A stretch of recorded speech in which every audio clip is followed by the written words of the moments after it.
me tell you something, bro. Look, when you talk about sports highlights, man, I don't know what's up with ESPN. I ain't seen no highlights in I don't know how long, man. What's up with that? What y'all think, bro? I think they're focusing way too much. Whether people agree with some of their they're away from sports views or not, they're focusing too much on a lot of that stuff, and they're really straying away from just the what sports is. And I think that's what made ESPN so great, like like the '90s, early 2000s, mid 2010s, like what Flash was talking about earlier. Just it was about sports and sports only, no matter like what was going on in the world. They were the getaway. It was like it's like regardless of whether you're having a good day, a bad day at work, or however your day's going, they were the getaway for you. They kind of help get your mind off of everything else and focus on something, kind of bring you back to peace a little bit. And they're kind of straying away from that a little bit. I mean, I understand some things you have to talk about because it's still pop culture, it's still mainstream media. It's the world that we live in today. There's stuff you still have to talk about because you got to get it out there because nothing's going to get fixed if you don't talk about it. But at the same time, it's just, that's why I don't necessarily. I mean, I may end up doing like a separate TikTok for like personal life stuff like that. I haven't yet, but I've thought about it. But it's like at the end of the day, you still kind of want sports to be the outlet to get away from a lot of that stuff. And I think ESPN is losing a lot of focus on that, whether you agree with some of their views or not.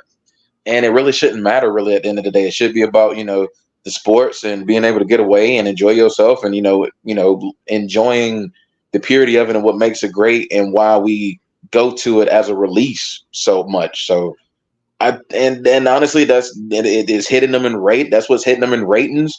That's what's hitting them in a lot of things. It's just, and it's like, and also some of the analysts they have on the network don't help either because some of them don't know what the hell they're talking about. But that's a whole nother conversation. So I mean, just I can replace half of them tomorrow by myself. Brother, we all could replace half of them. Give me 250 a year. I'll replace. Give me just 250. I don't want a lot. Just give me 250 a year. I don't even need 250. Just give me 100. I'm good. I'm fine. You gotta give me 250 a year plus travel expenses. I ain't gotta have that much. I ain't greedy. You know what I'm saying? So I mean, to kind of piggyback off of what BRF said, like I think he's right, but I think that's I think that's only a small part of it is how political it's gotten. And I think that's because if you go back to the 90s and early 2000s, the thing that I think that was such great about that decade and the early 2000s in general is that, I'd almost say pre 9/11 ish is that you could escape from the news. You went to the news, the mainstream, you went to CNN, NBC, Fox, however you want to look at or your local news to see the news. But then when you wanted to see sports, you went to go to ESPN and you went to go, and that was your escape or whatever it was music or whatever else. That was your escape from like all the bad stuff. So I think BRF is right. Like, I think this has been a lot of complaints of a lot of people is that everything's gotten so political. I don't even watch, we were talking before on air about how, we used to wake up as kids and go sit and watch Sports Center multiple times in a row. I can't remember the last time I turned on ESPN to watch like a highlight show. Like I think I've tuned into like the Manning cast and then like when Pat McAfee's done it like a cast of something. But other than that, and that's a rare thing too. But besides the political stuff, I also think that, when we were kids, we didn't have a lot of options. Mm-hmm. That was the option. Now, you can tune on. I mean, look at us. We do essentially a weekly show ourselves. Mm-hmm. So now you have so many more options, and in a lot of ways, in some ways, better quality content than you would turn on ESPN. Like the production quality obviously isn't there, but we're not owned by Disney. So, right. you just have so much more content now. You know, when we were kids, like I had explained to my nephew, my old nephew, who's in his, I think he's in his mid-20s now. I said, like, when I grew up, like I couldn't watch the Brewers every night like you guys can now. Like most of the games were blacked out because they weren't sold out. Now you can watch every game you want. You can watch any game almost at any time, anywhere. And yeah, like I was limited. We were all limited to, you know, whatever was shown on cable and then whatever the local games were. And if it was your team, like I couldn't watch the Brewers, and I actually grew up a Braves fan because I was a Brewers fan too, but I watched the Braves all the time because I used to spend a lot of time with my grandparents, and they had cable, so they had TBS. So I could watch every single Braves game in the 90s, and that was like a blessing. So, and they're rare. So I think ESPN has just had, besides the political stuff and more content, and Disney, you can talk about Disney's issues with their political leanings in general. I just think that, like, the only reason I turn on ESPN now is literally to watch a UFC, to watch an event. That's it. I'm not gonna lie, man. I think ESPN, they stopped being the sports network. I mean, there was a time where they were the sports network. When you tuned into ESPN, you saw everything. I mean, no matter if it got ratings or not. I mean, I learned about hockey through ESPN when I was a child. Yeah. I knew what was going on. I knew who Barry Melrose was. When I looked on television, I knew who Barry Melrose was. A lot of people don't know who that is. I mean, when a trade went down, and if something like what just happened in the Stanley Cup, it'll be all over the place on ESPN. It would have been all over the place back in the 90s. I mean, for the Edmonton Oilers, a team who hadn't been to the Stanley Cup since Roy Messier, for them to come back and nearly beat the Florida Panthers and nearly win 4 in a row, that's nothing short of spectacular. And like I said, even back then they even had wrestling. They had the AWA, rest in peace, Vern Gagne. So I mean, I think it stopped being the sports network, and it looks like they only do like 2 or 3 sports. It's sad when a sports network called the summer the dog days of summer. Well, hell, you still got winning baseball teams that are going for the World Series. This is peak season in baseball season.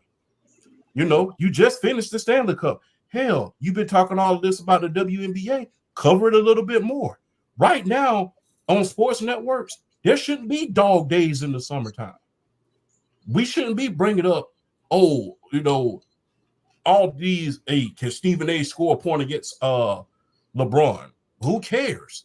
Like, guess what? I mean, Stephen A, no disrespect to Stephen A. I know he was a Division 2 player, but guess what? Nobody cares if a sportscaster can score a point against one of the greatest players of all time. I mean, hey, okay, you scored a point. It ain't like you beat him. It's kind of like saying I could hit Mike Tyson. Yeah, I could hit him, but guess what? I'm not winning. And not only that, I think that what they got away from was the spinoff shows. I remember Sports Century, the mini documentaries of each player. Sports Century was a good series.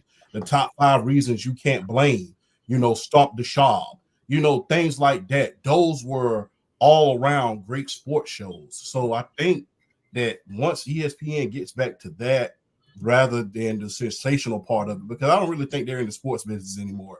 I really think they've become a little bit like Vince Russo and became more of a television show rather than the sports show at a certain point.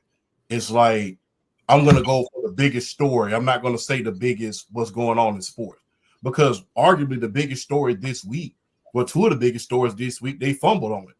2 of the biggest stories this week leading up to the draft, they fumbled on it. And that was Angel Reese going up against Asia Wilson for the first time ever. Them going for the 3-peat, both of them damn near averaging a double-double.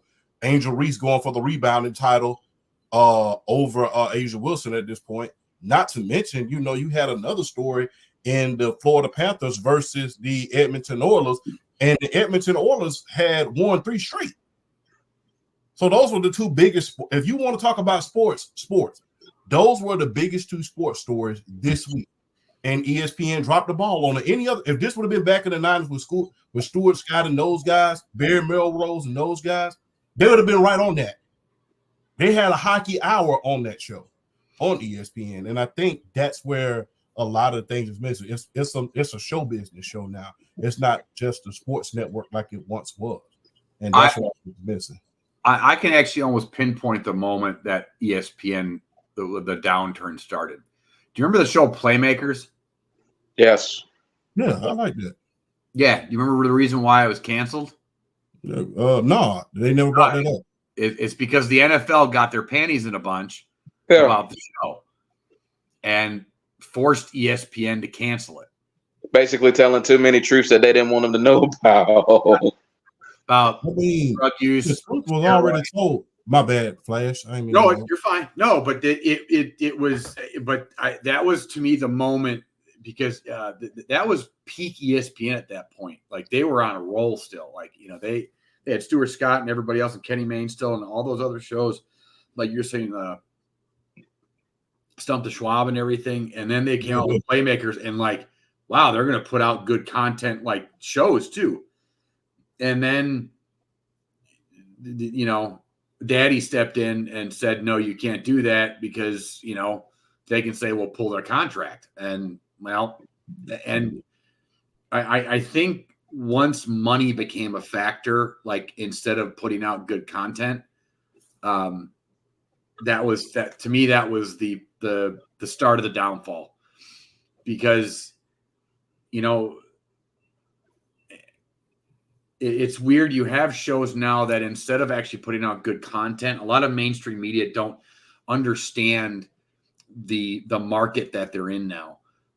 There's a reason why Joe Rogan's podcast is so popular.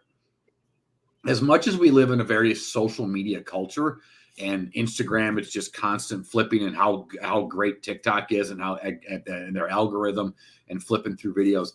People still want long-form, great content.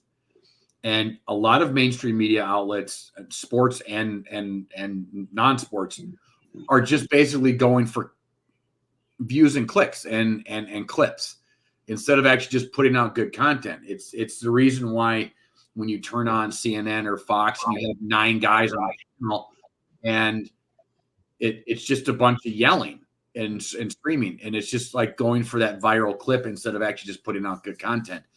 So I think that's part of it too. I think that they don't understand media at all anymore. And I don't think they know what to do or what to put out anymore. Instead of just going like, let's just make good content and go from there. Yeah. BRF, you got anything to add, brother?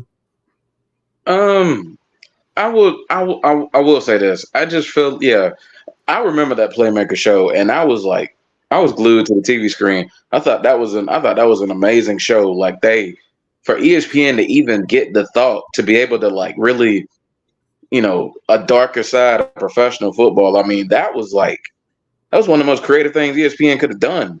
And it just I agree with Flash, just like a network like ESPN, we always they felt like a network that was kind of like a rebel network that kind of went against the grain. And then when the NFL stepped in and they were like, hey, well, we don't like this. We don't like the light that this is portraying us. If you don't take this down, there could be consequences. And they went and they just did it without batting an eye and just like, come on, man. Like, that was the thing. Like part of the appeal of ESPN with Dan Patrick and Olbermann and Stuart Scott is you weren't supposed to do news like that. That's why you weren't supposed to do that. And you weren't supposed to, sports wasn't supposed to be creative in pop culture. That's why I know I'm getting a little ahead of myself when we talk about that Major League Baseball era. But I feel like sports in general, because of ESPN, became a part of pop culture because of that. They pushed the boundaries of what sports can do and what it can represent. And as soon as the NFL stepped in and said, no, you can't do that, they kind of lost their soul. Yeah. And people, hey, y'all talking about that show, but I'll tell you one other thing that kind of exposed the NFL just a little bit. It was a movie, and they didn't give them the rights to it because Oliver Stone wanted the rights to it. Any given Sunday, any given Sunday exposed the NFL long before Playmakers did, and that's how come they didn't want the rights to it. That's how come they couldn't get the rights to it. Let's go to the chat real quick before we move into the next segment. Hey, Casual, shout out to Casual Man, the subject matter expert on basketball. Shout out to Vanity Sports. Hey, hell of a content when it comes to basketball. Shout out to Brandon from the block, man. Check them out every Monday and every Wednesday, man. Look, the throwdown, it gets real nasty on that show, man, and it can get bad quick, man. But hell of a takes on them, man. It's an incredible show, man. Watch it on Monday and Wednesday, man. We only got 9 weeks to that pigskin pick back up, man. And that show is going to be a doozy. You believe you me, trust me, man. But moving on, man, look, we have to, I know the NBA Finals is over, but we still got to talk about that basketball, man. And you know me, I'm going to go for the biggest headline that I can find. Thus far, y'all opinion, who is the rookie of the year? Caitlin Clark or Angel Reese? I'm going to go first this segment. Angel Reese. Gotta say Angel Reese. She is averaging a double-double at this point.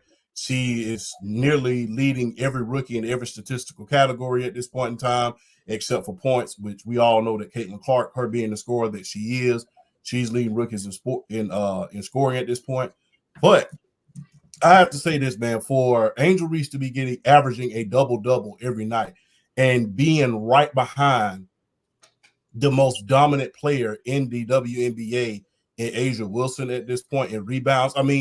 As a rookie, Angel Reese could possibly beat the best player in the NBA for the rebound title. She's like 0.5 right behind Asia Wilson. And if in quiet as is being kept, she beat Asia Wilson on the boards tonight. She had 11 boards to Asia Wilson's 6 boards. Although Asia Wilson dominated in shooting and scoring, had 20 points in the first half, by the way. Although she dominated, then, hey, you got to give credit where credit is due, man. Angel Reese is definitely my rookie of the year thus far. And not only that, she's rookie of the week again this week. So, got to give credit where credit is due, man. Like I said, man, Caitlin Clark, we all love Caitlin Clark, man. She's a hell of a basketball player. But for right now, until proven otherwise, Angel Reese is my rookie of the year. But Flash, let's see what you got, man. I'm going to go Caitlin Clark. Not only is she averaging more points, she's averaging more assists. Mm-hmm. They're about even in steals. Field goal percentage, Angel Reese is a little higher on. Obviously, 3-point percentage, Angel Reese that's not her thing. She's not going to shoot them. Caitlin Clark's got a better free throw percentage. I just think that she's just been. I also think that considering that now, I don't know if it's the same. So if I'm not speaking truth right now, please somebody correct me. But the fact that Indiana had no practices with as a team at all, and I don't know how many of the 6, 7, 8 games into the season they had no practices. And they're just now starting to kind of figure it out. I think the fact that Caitlin Clark's been able to do what she's done speaks volumes with the fact that they weren't able to practice together. And I think what sets apart Caitlin Clark is her passing ability. This is no knock on Angel Reese. I think Angel Reese has been great. I think the rivalry has been great. I think Angel Reese is she's kind of started out a little slow at the beginning of the season, and then she's really started to kind of get her footing. And I think a lot of the girls that came out of that draft, kind of started the same way, started a little slow. But besides, I think on some of the stats that with Caitlin Clark, I just think she just has made a bigger impact overall on the game itself, just because of, who she is. Hey, sold out the I know it's State Farm Arena, but it's the Phillips Arena to me still. Yeah. Sold out the damn Phillips Arena down here in Georgia, man. So, hey, Caitlin Clark, you came down to my state and sold out the arena. So, hey, big ups to you. So I mean, you know, but it's actually starting to trickle down into other teams now, where other teams are starting to like Chicago, that like they're starting to see a lot bigger crowds now, where it's starting to actually kind of affect the whole league now. They're like, oh, okay, these girls can actually play. And so people are, which is that's what you want. You wanted Caitlin Clark. You wanted to spread the wealth. And I just think that's awesome. Yeah. Do you think if Angel Reese wins the rebounding title over Asia Wilson, who's a lock to be the MVP for the WNBA, do you think that puts her ahead of Caitlin Clark if she wins that rebounding title over the best player in the NBA? I gotta ask you that. No. Okay. I just don't. I just don't think you can. Again, besides some of the stats I point out, like the impact that Caitlin's had on the game itself, that's hard to beat. Okay. And she's doing well enough where you can make the argument just based on stats alone. I think it's close. I think it's a lot closer than people think. I think the easy answer a lot of people would say would be Caitlin Clark. Considering some of the stuff I've seen on social media lately about people saying that Angel Reese has no game, which is just ridiculous. Like I've been on TikTok of like little highlights, and it's like they're cherry picking stuff, and it's just like, okay, like especially that idiot Jason Whitlock. Yeah, well, did I say that out loud? Yeah, I did. That's fine. I have a very love-hate relationship with Jason Whitlock. When he makes a great point, I think people. We still give a damn about this man. But then at the same time, when he makes a really dumb point, you just go like, ah. It's like Stephen A. Stephen A is the same way. It's like when he makes a really good point, you're like, all right. And then when he makes something really dumb, you're just like, dude, like. The only take I ever liked of Jason Whitlock was when he compared Jokic and Embiid early in their career. And when he said Jokic should be named the process and Embiid should be named Joker, that was the only take that I could really say, okay, that one worked out. All this other stuff, it was just whatever. Well, he's gone political, just like, but it had gone the other way politically. He's gone right. Just like how ESPN has gone a little bit more left. It's just the reaction to what ESPN did. So, that's what I forgot. Was it really a reaction? Jason Whitlock's always, and I'm not trying to make this a Jason Whitlock segment. No, it's okay. I'm gonna ask this, but I gotta ask this. I mean, Jason Whitlock was always the hot take guy, even when he was at the City Tribute. But not he to was always the hot take guy. I know, but not to the extent that he is now. Like I think what's the company that he the Blaze? No, Vibe. Outblock or Black Fudge. Which company you talking about, Flash? The one that he writes for now. Shoot. And what the other guy's on that too. I can't think of the name, or I can't think of the name. I can't remember it. I can't remember either. But anyway, I think that was a direct answer to what ESPN was tuning into. Because we talked about it before about how ESPN has been a little bit more political, and there's always an answer to that. And I mean, he's with Blaze Media, and Blaze Media is like very conservative. So it's just one of those things. Oh, Outkick. That's it. But yeah, it's just, whatever. We don't need to go into the whole Jason Whitlock thing, but I just think, I think Caitlin's, been good enough. I think they've both been inconsistent on some other things, but I think it's Caitlin, not by a ton. I don't like the narrative that you see with some people that are saying that she has no game. I mean, Angel Reese, it's just like, no, she doesn't have a pretty game like Caitlin does, but it doesn't mean she has no game. Like, that's just silly. Exactly. BRF, DSGB. Right. This is really close. I think because of how she's playing with the hype she's had to come in with from the gate, I think you have to give the slight edge to Caitlin Clark right now. But I'm telling you this though. This, you know what this reminds me of? Everybody's saying Bird and Magic, Bird and Magic. I'm gonna go a little more recent. It's starting to remind me of 2003, Braun and Melo. I like that. That's what this is starting to remind me of a little bit, because Braun came in with the hype. He was the chosen one. He was this guy that was supposed to elevate the NBA to the new heights that they haven't seen. Melo's just this dude that, he balls. He's a hooper. He's a bucket. That's what he is. That's what he always was in the league. He's a bucket. Like that. I still feel to this day, Carmelo Anthony should have won NBA Rookie of the Year in 2003. His really good argument. You're right. Go ahead. Keep going here. I'm sorry. Keep going. No, you're good. No, you're fine, Flash. Denver Nuggets made the playoffs. Yeah. Carmelo Anthony put up really, really good numbers. Ultimately turning into the number one guy as a rookie for a team that made the playoffs. Yeah.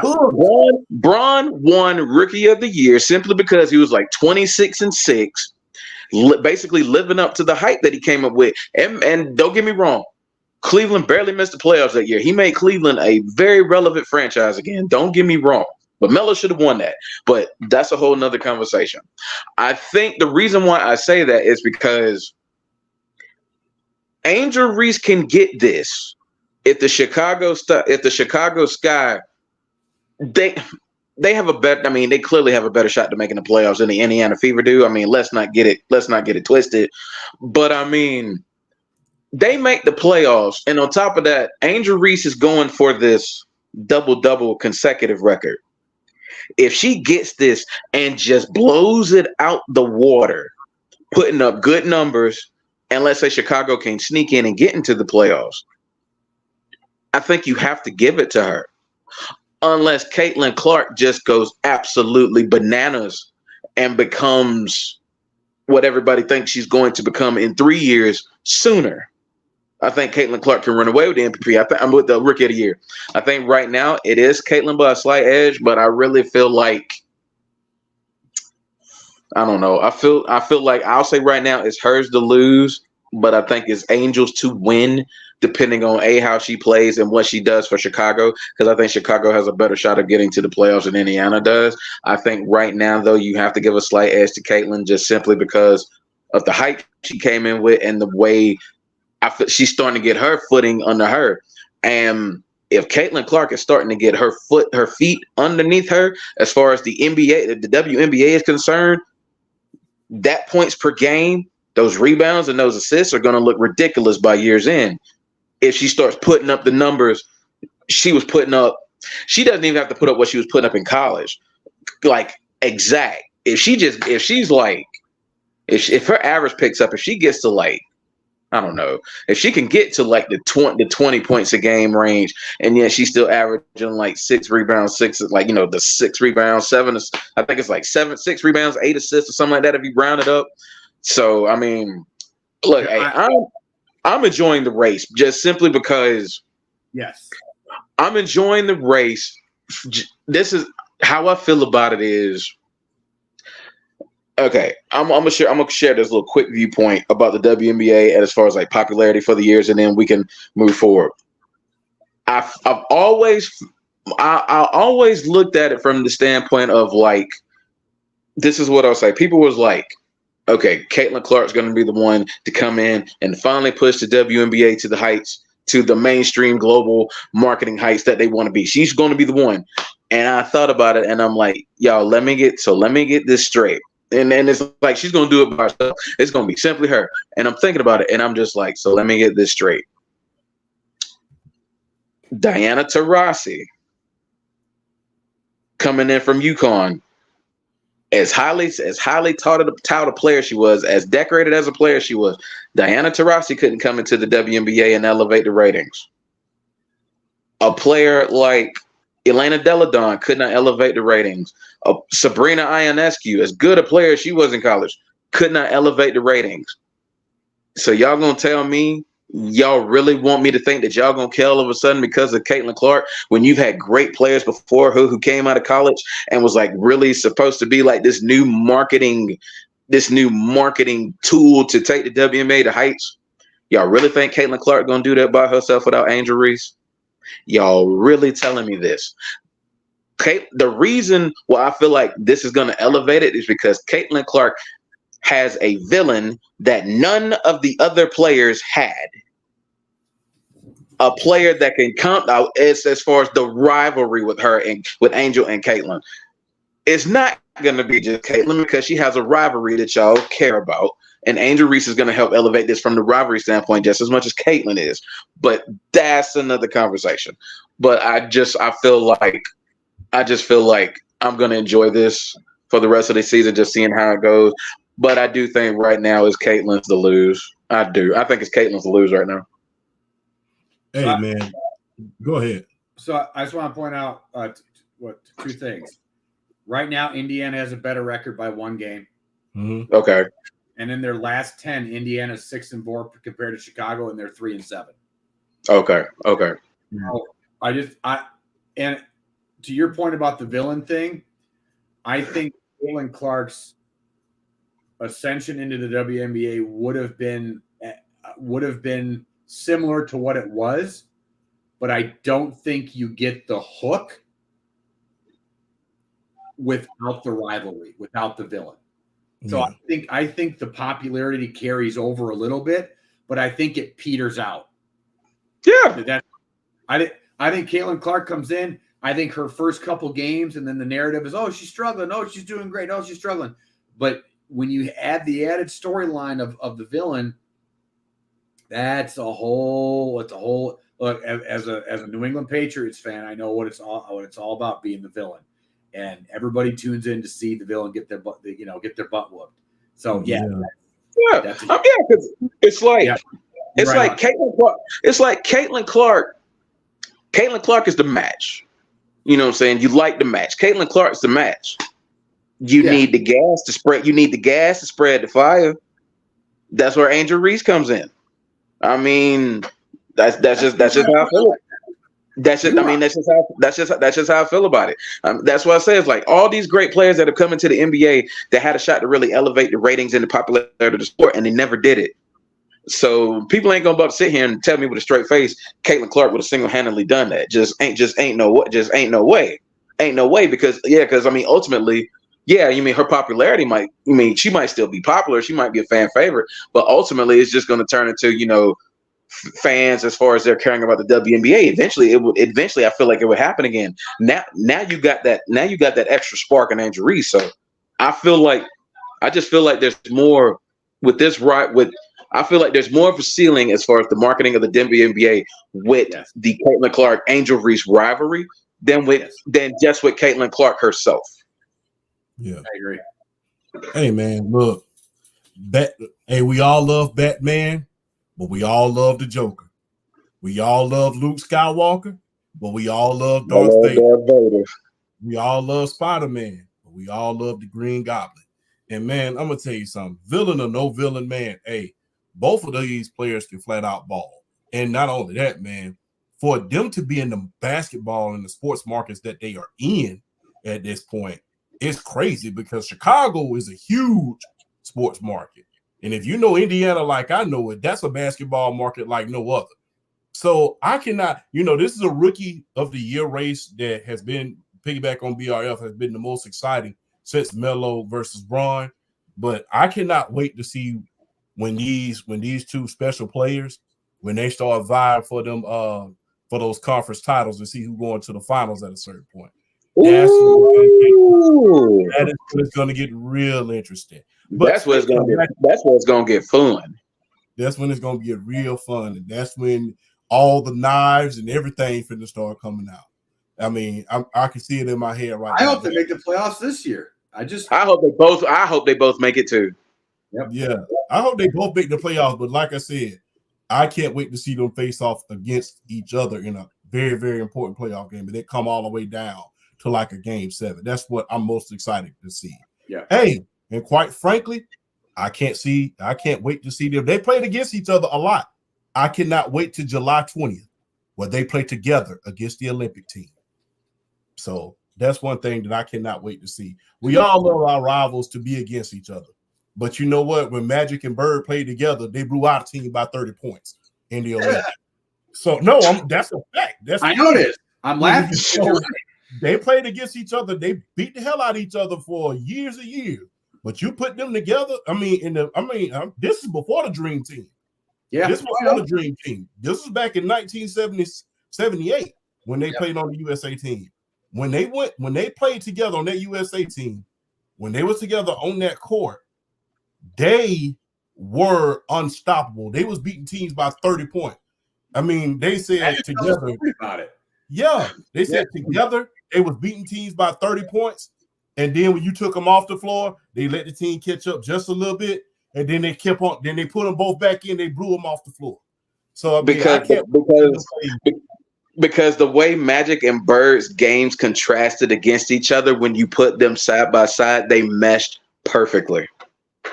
In fact, I'm just going to go on. I don't know if there would be, if you were like a fantasy duo that I would more want to see play together than those two. Yeah. I don't think there's another duo that I would just like. If you were to take any player out of any era and throw them together, that'd be so much fun to watch. I would have. Okay, I got one. I have one. Okay. I ain't gonna lie. I would have loved to have seen what Michael Jordan would have been able to do with a dominant big. I would have loved to have seen him with Shaq. Yeah. I mean, we saw what he could do at the 96 All-Star game, by the way. And that was something special when we saw. Oh, yes. Oh, my gosh. Like, Can you imagine Michael Jordan coming on screens and you think he's about to come up for his mid-range, and then with his ability to play make, he's going to Shaq in the low post. How do you stop that, bro? Like, how do you stop that? You don't. I mean, you don't. I mean, you just. I mean, look. I remember. And then we got to go to the next segment. I remember me and my dad had something. Just showing my age in NBA Live. Certain players there's certain players that we just didn't double team, and we used to call him. We used to call it. He gonna get his players. It didn't matter if you double team them or not, because at one point, when Shaq was dominant in NBA Live, we used to double team him. And then after a while, I was like, that's not going to work. It's like, okay, he going to get his. Don't even worry about it. Just do something about everybody else. But, if you had a Shaq and a Michael Jordan, that would have been in the great words of Jay-Z, super ugly. But speaking of matchups and heroes versus villain, man, hey, man, nothing brings out those stories like wrestling. So, I mean, but there's been a lot of great matchups. There's been a lot of hell of a matchups, but there's been a lot of matchups that did not happen. And I would be remiss if I didn't ask this, man. What are some of the top WWE matches that never happened? Again, I'm gonna go first, man. Look, Eddie Guerrero versus Shawn Michaels. That would have been one hell of a storyline. And I'm talking about 2004 version of Eddie Guerrero versus 1997 Shawn Michaels. That's another argument. Which Michaels is better? 97 Michaels or 2002 Michaels when he comes back and he's back for, I forgot how long he came back. I wouldn't mind putting 2002 Michaels against, 2004 Eddie Guerrero, but I think that's one match that I wish we could have saw at least one time on the air. In a knockdown, drag out in a storyline. I know everybody's gonna say, Hogan, Sting versus Undertaker, but as far as guys who can give you knockdown, drag out an hour matches that you never get tired of seeing them, I have to say Eddie Guerrero versus Shawn Michaels. That would have been a knockdown, drag out match. And I'm not going to lie, that would have been one of the greatest matches of all time, if you really want me to be honest. We saw what he did against, Eddie Guerrero's friend, which we won't say his name on the air. Everybody know who he is. And you saw him in the triple threat match twice. So, I mean, imagine what he could have did with Eddie Guerrero.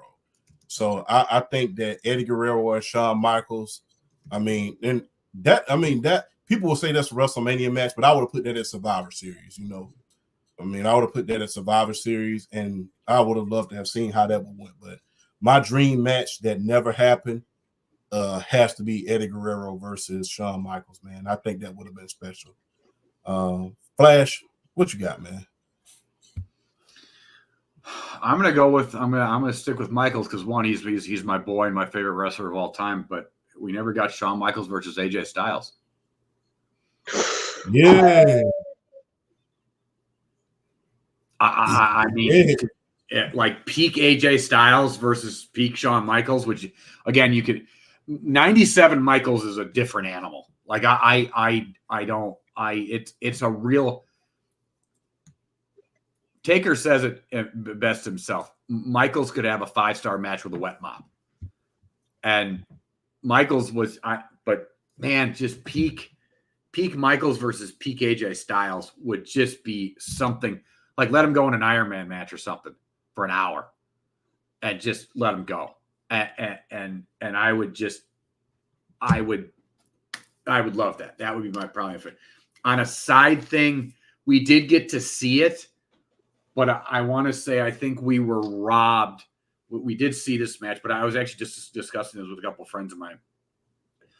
I watched a non-televised match between 97 Michaels or 90, like late 96, 97 Michaels versus 97 Austin. Both of them pre-injuries. And I want to tell you, it's on YouTube. Go and watch it. And I'm going to tell you right now, we were robbed of years of fantastic matches because of Michael's back injury and then Austin's neck injury and hip and knees. Those two would have put I know the Rock Austin rivalry is something that everybody reveres, but if you put Michaels against Austin and the match qualities, like healthy Austin and healthy Michaels, people forget how great of a wrestler Austin used to be pre-injuries. But yeah, but my top ones, AJ Styles and Shawn Michaels, hands down. BRF. Oh man. This is a great question because there are so many dream matchups that I have, whether it's WWE or just fantasy, like throughout the indies, the other organizations. I got so many that I could probably come off the top of the dome. We never got Shawn Michaels versus The Rock. I would have loved that. I would have loved to seen that. For my Big E fans in the world, with the big meaty men slapping me, it's one of my favorite videos ever in the history of YouTube. Batista versus Brock, we never got. I would have loved to see Batista versus Brock Lesnar. I got one for the High Flyers, just because I want to do this like in a dream fantasy world. I would give my left leg to see ECW Rob Van Dam versus current Will Ospreay. Ooh, I would do some strange things to see this Will Ospreay versus ECW Rob Van Dam. Oh my God. I would just I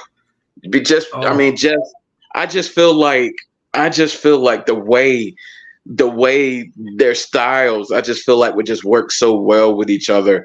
It would just oh God, I would love to see it. I would love to see it. And I feel like Sting and The Undertaker, but it would have to be like, I would want, I'm trying to think. The question is which Sting and which Undertaker I feel like would give me the best match. I feel like it would be 97 through, I was like late WCW Crow Sting. And I would want after he came back, second stint as the dead man early Undertaker.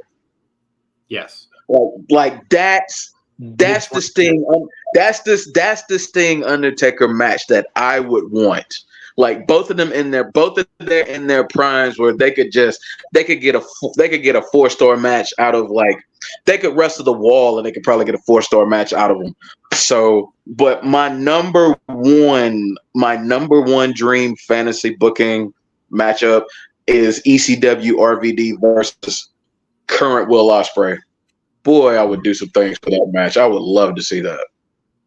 Yeah, let's go to the chat real quick, man, because that is something special, man. Hey, shout out to PSP, man. Hey, look, if y'all are not watching PSP every Friday, you need to be, man. Hey, and congratulations, over 7,000 followers, man. Hell of a job on YouTube, PSP, making an impact on the game. I see great minds think alike. PSP said, I would love to see Shawn Michaels face Eddie Guerrero. Hey, we just brought that up early. And no, but that wouldn't even be a matchup. But another one I don't think people bring up, man. You know, I know it's kind of old school, but I would have loved to have seen Ric Flair versus Vern Gagne. I would have loved to have seen that. I mean, you know, student versus teacher. You know, remember Vern Gagne trained Ric Flair. Yeah. So I would have loved to see a prime Vern Gagne versus a prime Ric Flair, man. And not only that, man, I would have loved to have seen people talk about. I would have loved to see prime Andre the Giant versus the Undertaker. Speaking of Andre, I got another one because I'm glad you said Andre the Giant. Prime before aging and injuries, Andre the Giant versus early Big Show. WCW the Giant. Like where he's doing a nip up in the ring. When he's doing kip ups and top rope missile drop kicks and jumping and entering the ring, jumping over the top rope. Like, I want to point one out that we did get, but I don't think it's the right one that we should have gotten. And I'm playing with timelines here a little bit, but I think like the Fiend Bray Wyatt versus Ministry of Darkness Undertaker. Oh man. The one we got, it wasn't Taker, and it wasn't like supernatural Taker anymore, really. Like that had kind of not been a thing for a while.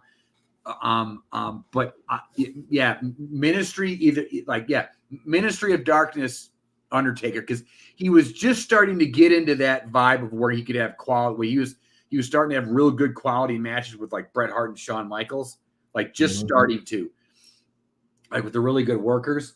So you do the Fiend versus and you're right, PSP, Hogan and Austin too. That's the obvious one. Yeah, exactly. That's the big one. But yeah, I would have wanted.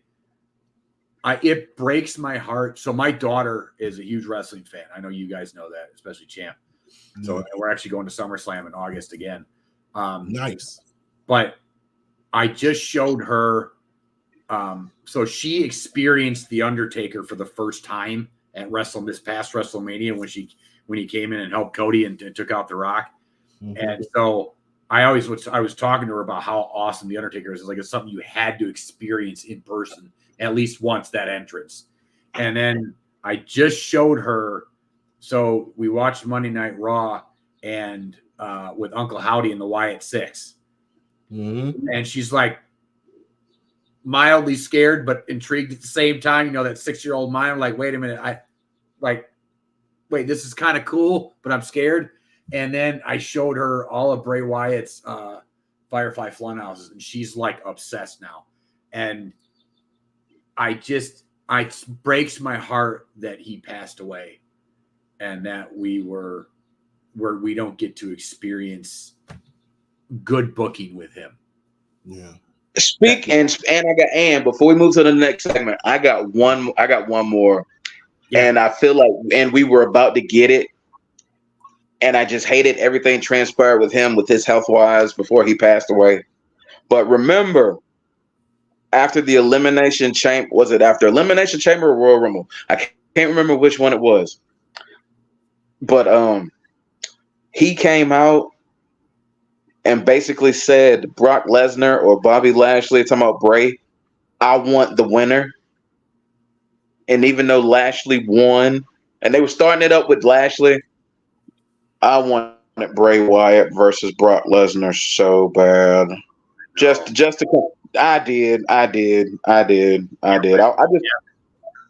I wanted to see it just to like, I don't know. I just felt like Brock is one of those guys. He will sell his soul in the ring as far as like wrestling for guys that he feel like that he likes and guys that he admires. He would have sold to the devil for Bray Wyatt. I feel. I think that match would have fed families had we gotten to see it. I mean, the amount of stuff from Bray under Triple H booking, like that's the big thing, is under Trip booking. We didn't get to see Bray Wyatt under Triple H booking, and that just. Can you imagine a booked like Fiend versus Brock Lesnar under Triple H and the team he had? Oh, the production. It would have tore the house down. Oh, that would have been crazy. Another match that we was robbed of, and it was in the works, but unfortunately he went to WCW before we got to see it.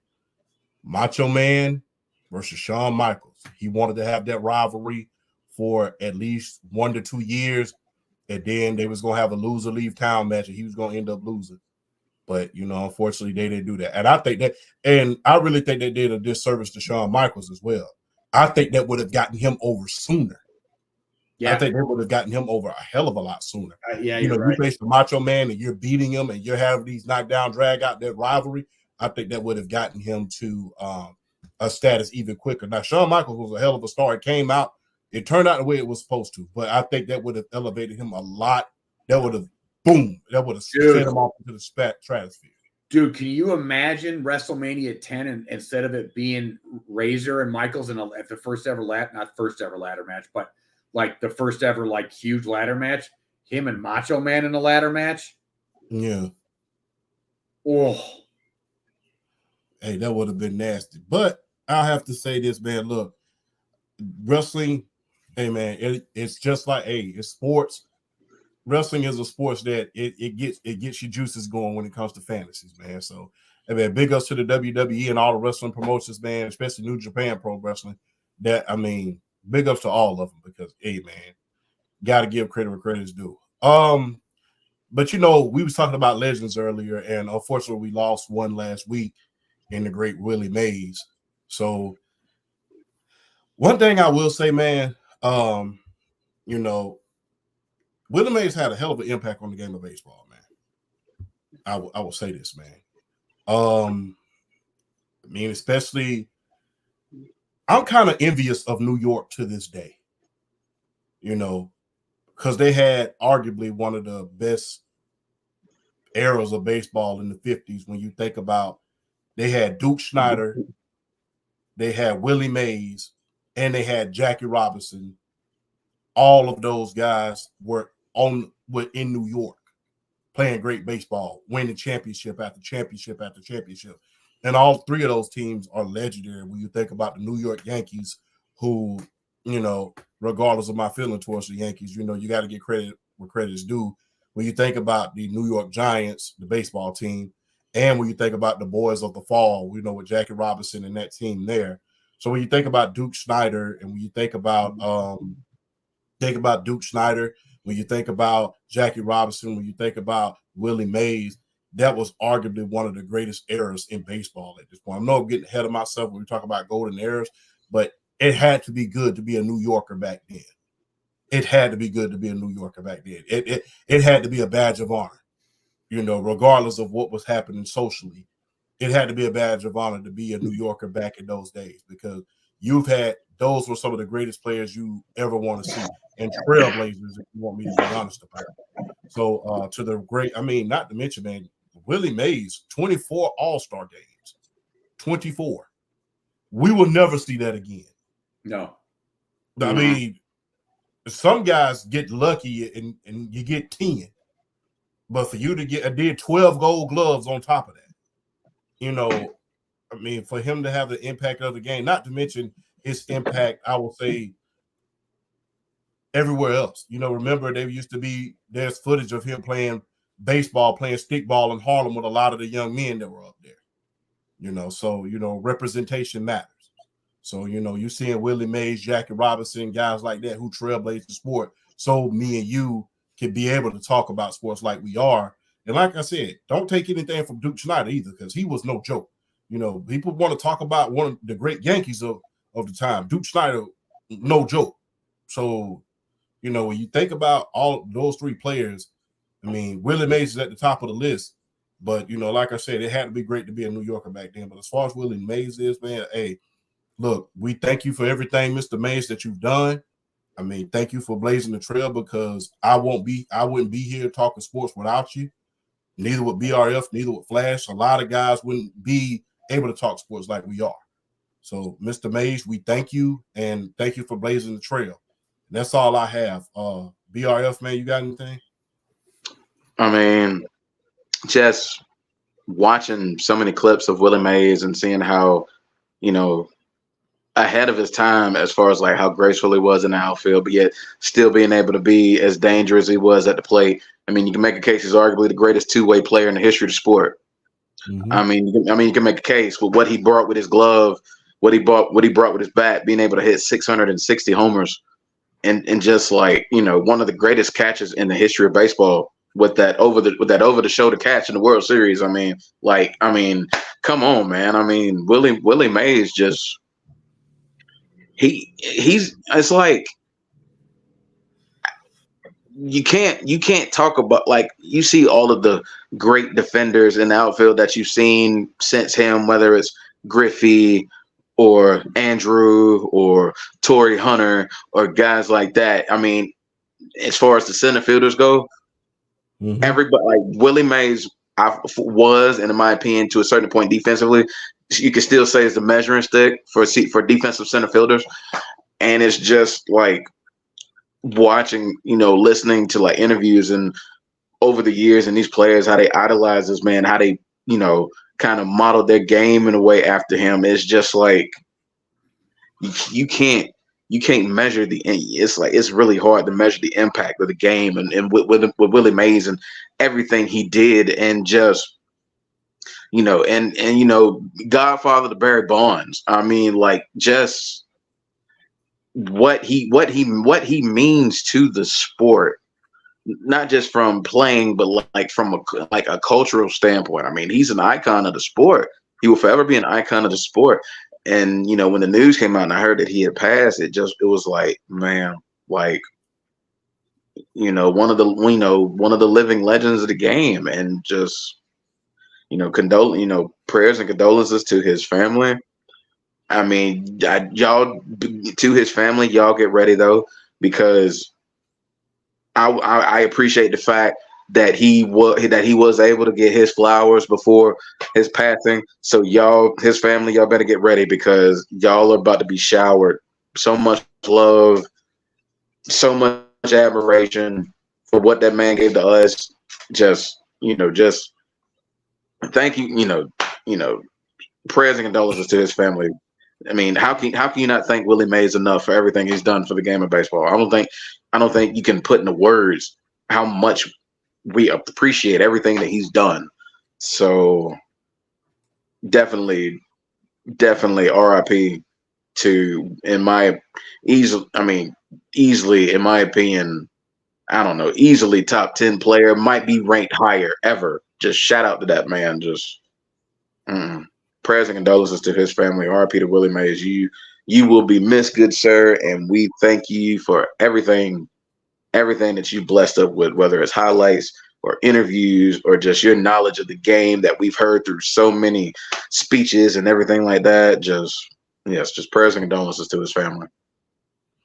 Before I let my main man Flash go, I gotta read this highlight. I was spending some time trying to find it.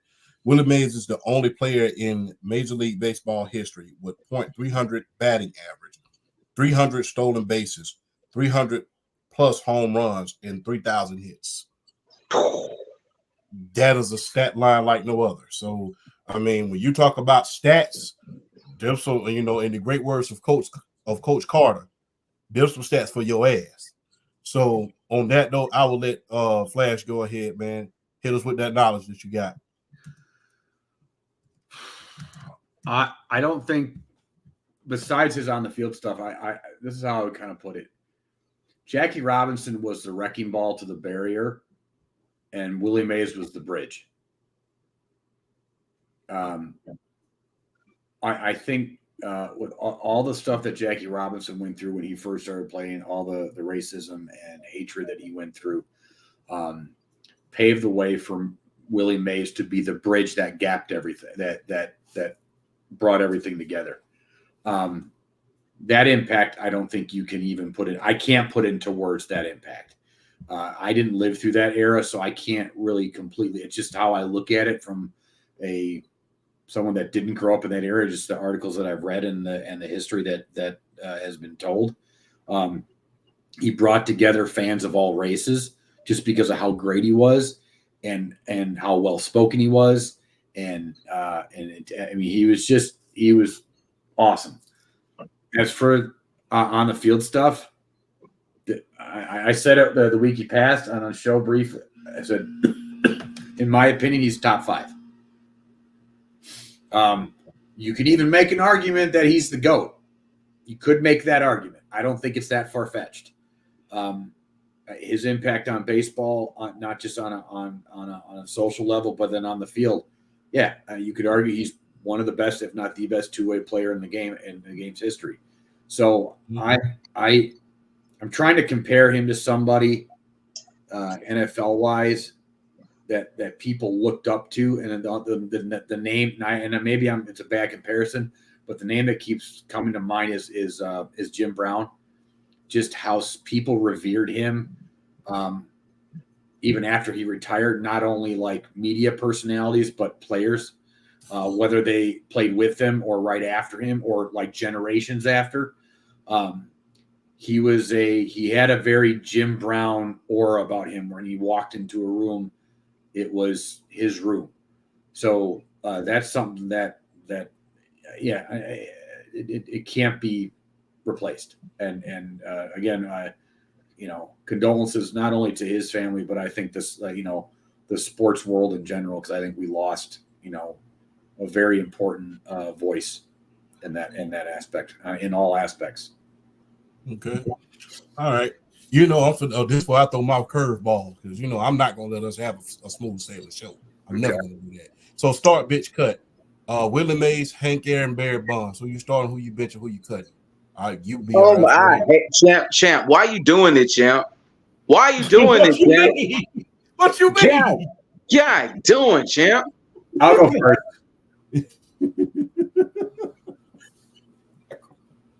I'm not gonna let us have a smooth show. I'm gonna throw a curveball in there. All right, I'm gonna start Mays. Oh, look at the on your face, bro. And I'm gonna cut.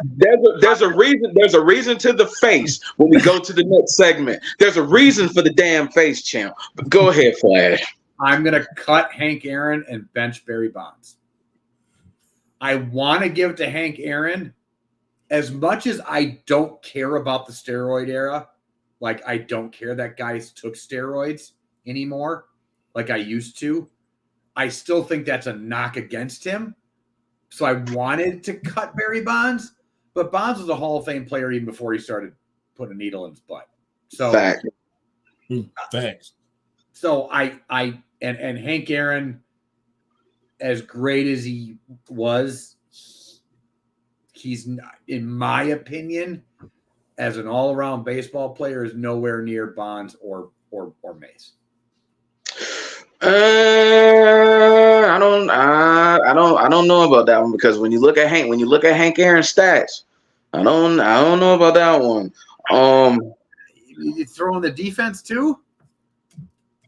Hank Aaron's better defensively than Bonds.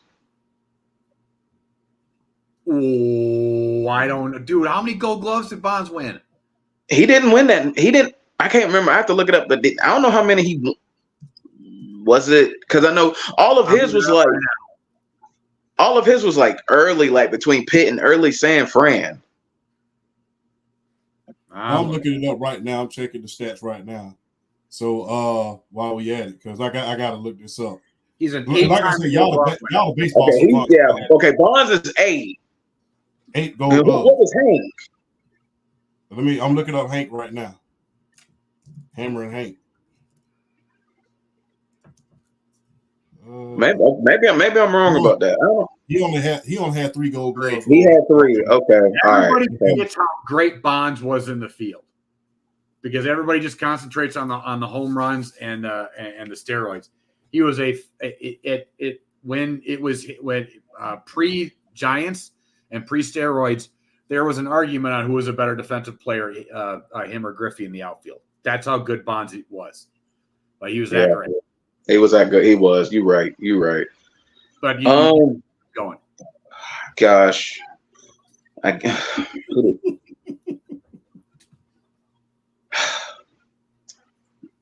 That's why I'm starting Bonds.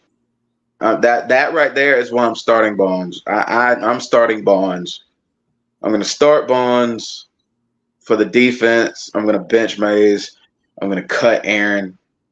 And that just hurts my soul. With Aaron being the Atlanta legend that he is, that hurts my soul.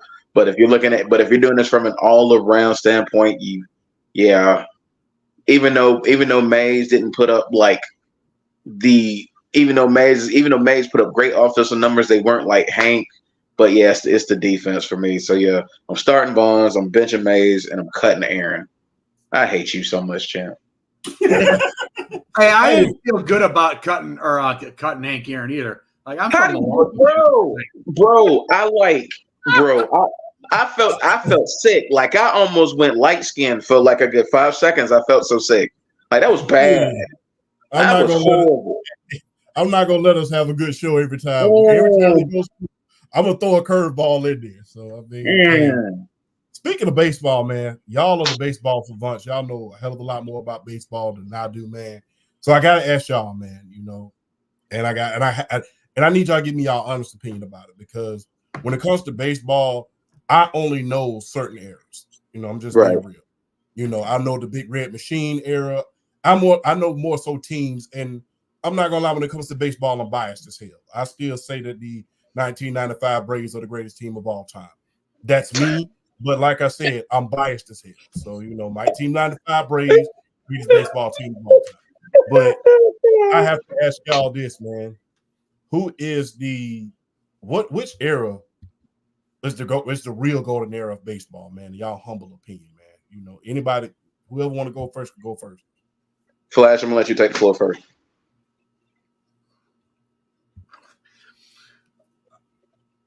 Oh.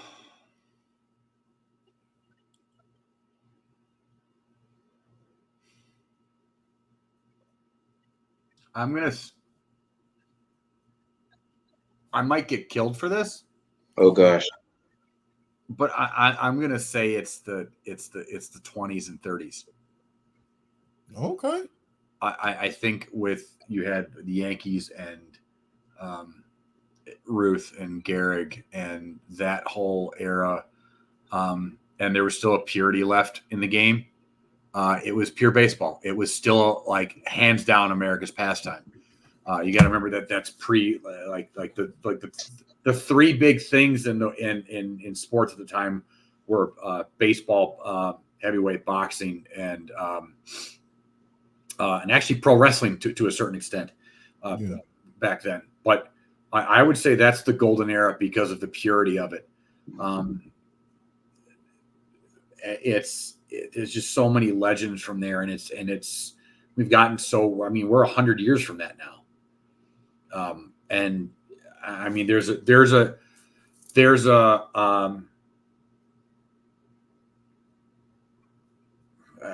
romanticizing of that era of baseball when it comes to like I said, Ruth and Gehrig, and the enormity of how big of legends they were. So I would say that would be the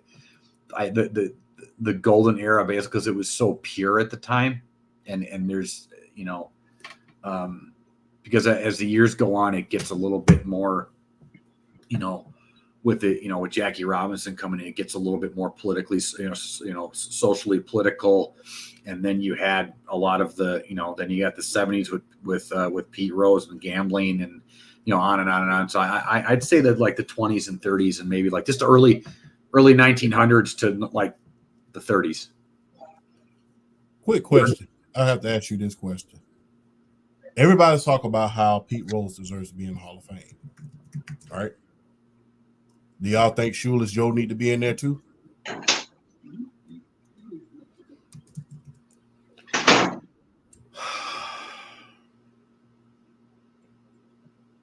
I told you I'm not gonna let us have a good show, man. I'm gonna ask you a hard question. I think they should let him in, man. I mean, the thing was, when he went to court, he was found innocent of the crime. He was found innocent. And back then, I'm just gonna say it. Back then, they didn't have it was fresh off of the prohibition, and there wasn't the money per se that they have nowadays. And not only that, like I said, he was found innocent of the crime. So I wouldn't mind putting Shoeless Joe in the Hall of Fame. Okay, you fixed the game, but guess what? There's been so many eras in baseball where it was tainted. I mean, if you really ask me, baseball has kind of been one of the more tainted sports in American history, if you want me to be honest about it. You have the cocaine era, you have the steroid era, you have I hate to bring this up, you have the segregation era. You had two different leagues, and people saying, hey, if both of the leagues were together, it would have been a whole nother league. So, I mean, if you really want me to be honest, baseball has always been America's favorite pastime, but one of the more tainted sports, arguably, of all time, as far as, what happened during those eras. When you talk about football, you don't talk about the steroid era, or you don't talk about a lot of cocaine eras. When you talk about basketball, the only sport I could say was, like, you could say it was just pure, it's probably football, because even in basketball, you had the cocaine era. Yeah. It's documented. Well, you had the cocaine era right before Bird and Magic. So when you think about baseball, it's always been tainted to a certain degree. Like I said, steroid era, cocaine era. Now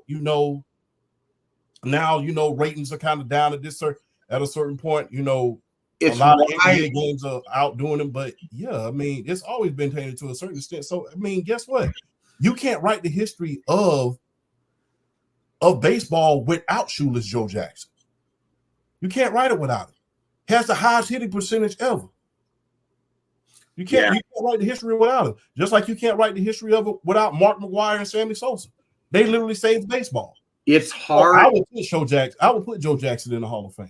It's hard because he took the money. That's I know why. He was found innocent, and you could argue that he didn't try to throw that series at all. It's just hard to say definitively yes because he took the money. Okay.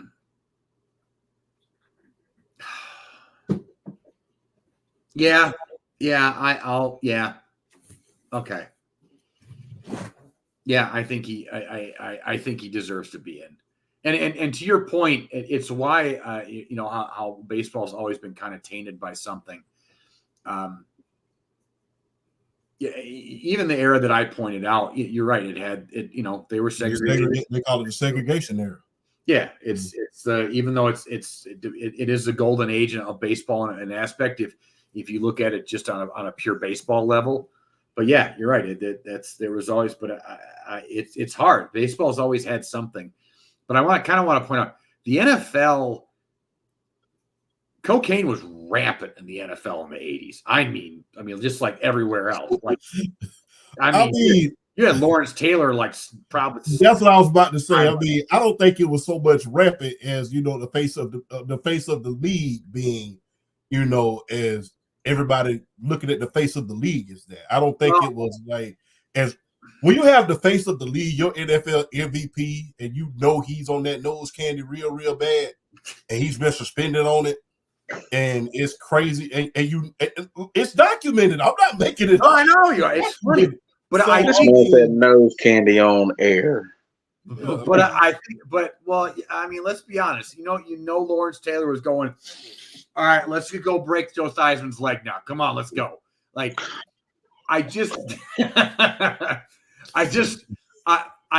though, I think the NFL, I don't think the NFL doesn't have controversies because there's a purity to basketball and a purity to baseball that we romanticize about. NFL is a violent sport. It's the gladiator sport. So nobody really cares that Lawrence Taylor is going, let's go, take some heads off. Like, it's not a thing. People just go like, yeah, whatever. It's okay. Like, it's a violent thing. Baseball, the reason why everybody got their butt hurt over the steroid era is because there's this level of purity, this like romantic aspect of baseball. It's like everybody has that childhood memory of baseball. And that's that thing, you go watch it, it's a movie like The Sandlot or any baseball game from the baseball movie from the 90s and I think the NFL just kind of had the ability to hide it more or kind of hide in plain sight. Whereas like the NBA always had their issues and baseball as well. Again, there's a little bit more of a purity aspect to it. BRF? I do agree. This is what I say. While I do agree that's the golden era, I feel like baseball was at its peak, whether people like it or not, was the steroid era. Whether people like it or not, I feel like baseball was at its peak, like 98 up until around the time the Mueller report came out and just told everything about everyone that was involved in it at the time. And it really when you kind of heard who was doing that stuff, then you saw like the offense kind of like it took a little bit of a nosedive. It took that nosedive when you kind of figured out, okay, who was doing it, but just that, I mean, just as far as like how mainstream baseball had became, how the pop culture, just like baseball probably would have been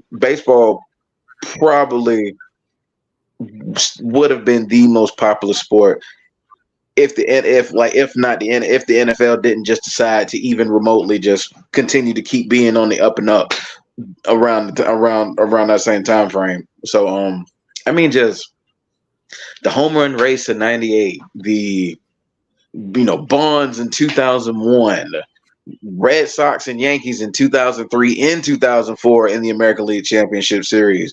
I mean, just so many like so many moments that you could point to from that era of baseball that can really go down as like some of the greatest moments ever that kind of helped bring the game back. I mean, and I just, I have my viewpoints as far as like the steroid era and Major League Baseball's involvement, but that's another time.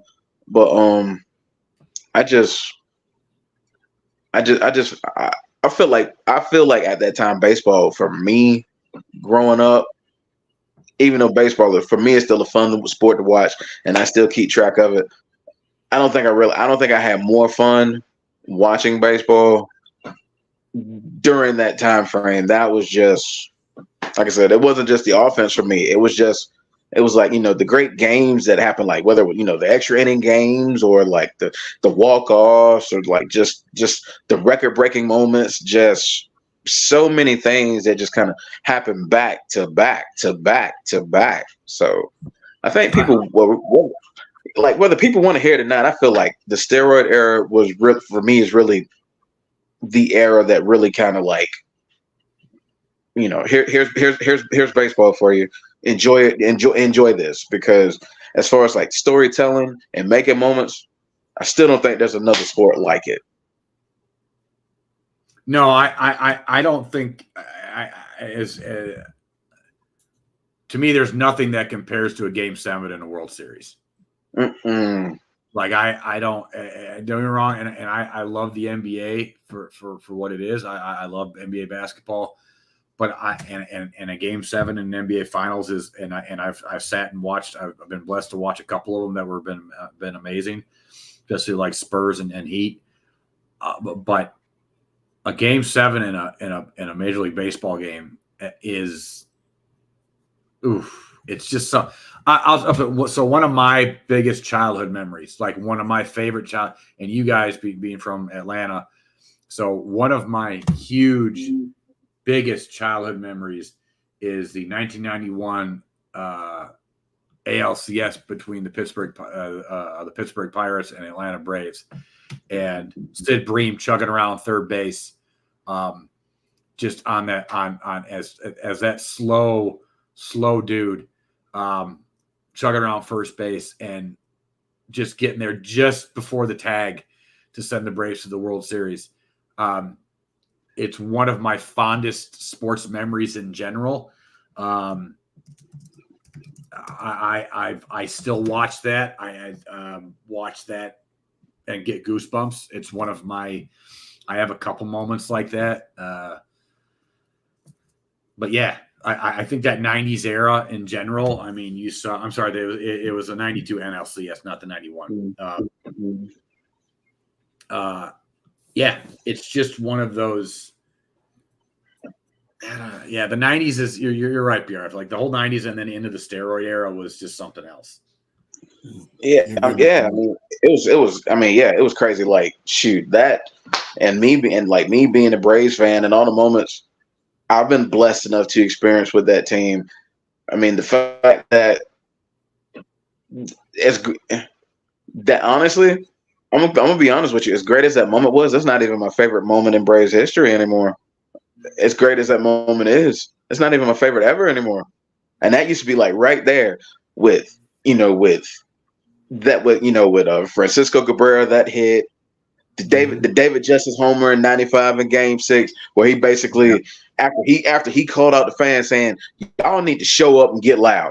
I mean, y'all need to do something. And then the fans were booing him, and then he comes out and hits the homer. Only running Game 6. Only running that Game 6 World Series, and Braves go win it.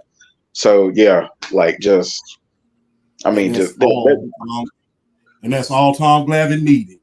That's all he needed. It was. It really was. It really was. It really was. I mean, that entire '95 run, even though Greg Maddux won the Cy Young, Tom Glavine was just he was in another stratosphere during that postseason. Tom Glavine was here, and every other pitcher was like 2 tiers below him. The way he was in that postseason, that was insane. How good he was. Yeah, and regardless of how controversial, and we'll end on this note. Regardless of how controversial he was, John Rocker wasn't no joke either. I don't care what anybody says. Rocker was no joke. No, if he doesn't run his mouth, like, yeah, he ends up being like a really great relief pitcher. Like, yeah. John Rocker was no joke. I mean, like I said, and it may not be popular for me to say that, read between the lines on that, but John Rocker was no joke. I got to give credit where credit's due on that. So John Rocker was no joke. For my Braves fans, young Craig Kimbrell was what John Rocker should have been. Exactly. But, like I said, if he wouldn't have just went and mouthed off about New York and stuff like that, that would have been a whole nother ball game. But since I got 2 of my greatest baseball minds here, I'm not going to throw no more curveballs at y'all today. But I have to ask y'all this, man, real quick before we end the show and end it all. And we'll start with BRF, man. What is that all-time baseball lineup looking like, man? Oh, boy. Okay. So, like I said, I went all position players. I went DH. I went starter. I went closer. I may get cussed out for some of mine. I may get killed for some of mine. I might get credit for some of mine because I might take some chances. But here we go. my lineup goes a little bit like this. The reason why I was mad about that starch bench cut was because that's my outfield. That's my outfield. That's my outfield. Barry Bonds, Willie Mays, Hank Aaron. That's my outfield. The only other name I even remotely thought about was Ken Griffey Jr. He was the only other name I thought about. But I feel like Bonds, Mays, Aaron, I feel like you're set. You're good. Now the infield. This where it may get a little tricky. I'm going to start at third. Oh, gosh. Don't kill me because my homerism is about to come out. I want Chipper at third. I want Chipper Jones at third. The reason why I want Chipper Jones is third is the switch hitting. Okay, so he wasn't the defender Brooks Robinson was. To an extent, he wasn't the power hitter that Mike Schmidt was. But basically, you took both of them. You got Chipper Jones, basically in a nutshell. And I mean, like I said, and just I feel like the moment that really made me fall in love with him as a player was 1999 when he won MVP, particularly that stretch against the Mets, which is the reason why he named his son Shea. I'm trying, like, it was okay. It was a 3-game sweep in Turner Field that pretty much clinched the MVP for him. 4 homers, 5 runs scored, 7 RBIs in 3 games. Like that was just I think for that entirety. I think for that entirety of that season series that year against the Mets, he had like 7 homers and 16 RBIs. I mean, the dude had like a good regular season against the New York Mets alone. That's just how much he destroyed them that year in 1999. So I got Chipper at third. At short, I got Alex Rodriguez.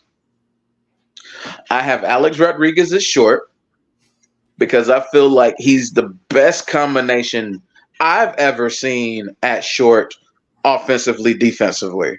He's the best and you got guys like Cal, and that includes a guy like a Cal Ripken Jr. who's right up, who's basically as far as offensive shortstops and still being able to play the position defensively. He set the standard for that.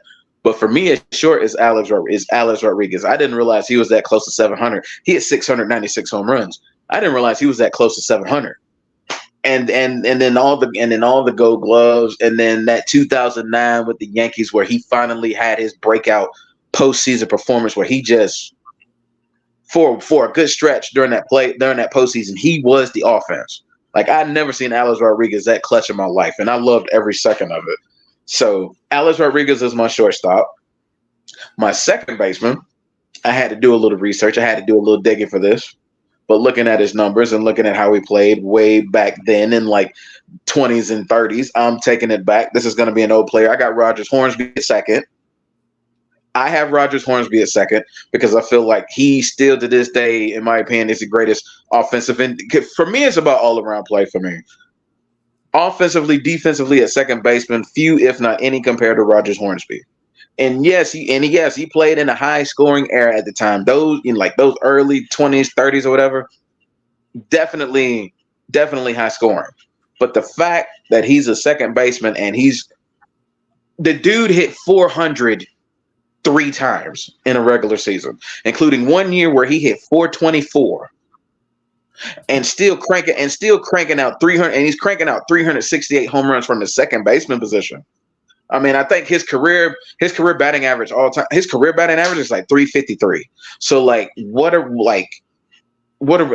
me, it's like, I have to look at that. It ain't about errors. It's about how you performed. And that's why I'm taking Rogers Hornsby at second. First base. Oh man. Oh, I'm going to go Albert Pujols at first.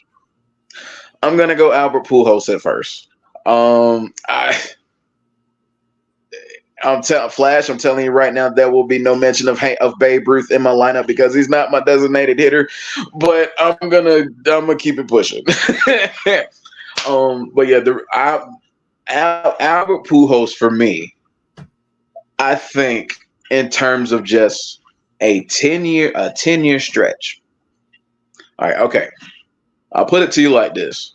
Someone put a graphic up with a 10-year stretch for Pujols. I think it was Pujols's. I think it was his 20. Was it his 20? It was. I think it was his 20. I think it was his first 10 years in the league. And they put up Mike Trout's first 10 years in the league. And as good as Mike Trout was his first 10 years in the league, he's still well off of Albert Pujols. That's how good he was. And the fact that he was an amazing defensive first baseman, and the 700 homers and the 300 right at 300 career batting average, and like the MVPs. There was one point, I mean, Albert Pujols at one point was the best player in baseball, and it wasn't even close for like a good 5 to 7 year stretch. So like his peak is one of the greatest peaks we will ever see in the history of Major League Baseball.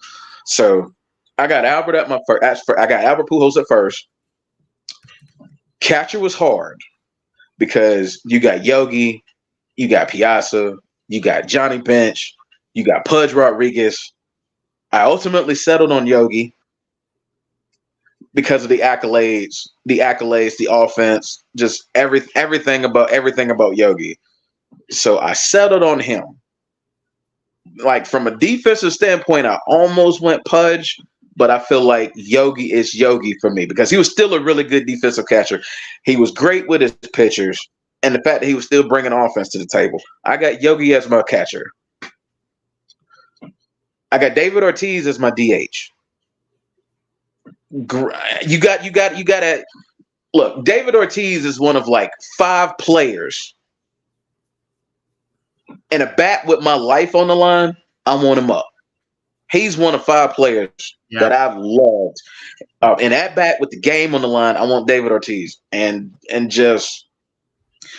Okay, yeah. I mean, yeah, he had to move to DH. Yeah, he just moved to DH ultimately because, of his size, and he wasn't the greatest defender. But I tell you what, that man, Lord have mercy. Like you told me I had my life on the line. Oh, I'll take him. I mean, like 540 plus home runs, just all the records he set, like from the being a designated hitter. He's my guy. I wanted the designated hitter. I'm sorry, everybody, if you're expecting to hear Babe Ruth for me. I apologize, but hey, trust me, it was tough. It was tough. Now my starter and my closing pitcher. Oh, here it is. Whew, starter pitcher could have went so many ways for me. Because let's see, Koufax came to mind, Gibson came to mind, Randy, Maddox, Pedro, Cy Young,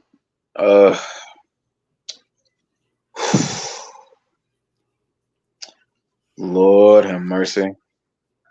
I ultimately settled on Maddox as my starter. I ultimately settled on Maddox. I settled on Maddox as my starter. Like that. I mean, come on, man. And it's not just the 355 wins. It's not just the 15 straight years with at least 15 wins or more. The 18 consecutive Gold Gloves it's good Lord, hit that night and that 92 to 95. The dude had like back-to-back years, 1.52 and 1.63 ERA. And this is a guy hits in his primes, hitting in the low 90s. But his location was just ungodly. That fastball is something else. Let me tell you something. If I had to rank like pitchers, like their signature pitches, his 2-seam fastball is number 1 for me all time. The break. When you this is what I'm gonna tell all my people. Go to something like Pitching Ninja, he does a tremendous job of displaying pitches and their break and showing how it makes the batter look. One of my favorite Maddox 2-seamers of all time. He was pitching, I believe, in Miami against the Florida Marlins. and he throws this insane two-seam fastball to Moises Alou, where it starts basically midway in the left-handed batter's box. It crosses the outer third of the plate, damn near crosses the middle of the plate. One of the nastiest.